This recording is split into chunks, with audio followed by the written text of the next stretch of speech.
Welcome back. Now, any business problem that we have that is internet based, we can query ChatGPT to determine if there is a solution available that may be hidden from us in the search engines. To do that, we're going to go to a new conversation. We're then going to go to ChatGPT and we're going to ask a plain language question of a business problem that we may be having for something specific to our online presence. Now, anytime that you start a new chat on the left side menu, you are basically starting a conversation.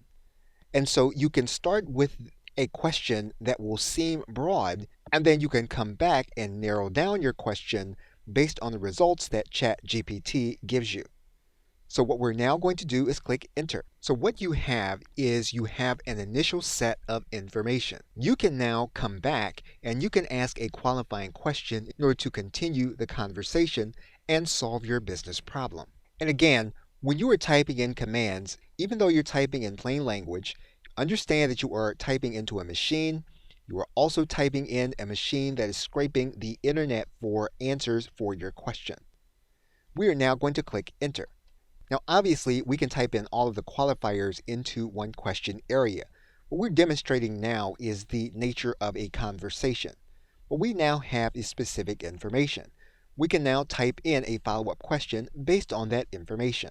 And we're now going to click enter. Now, you'll notice then that ChatGPT has given you information, and this information that it has given you, even though it does not provide the direct answer that you've asked, is actually accurate if you wanted to look for the actual answers to the question that we have queried it with.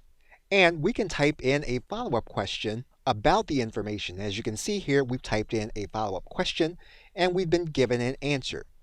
So you can use ChatGPT in order to solve specific business problems by using one screen at a time and by asking follow-up questions.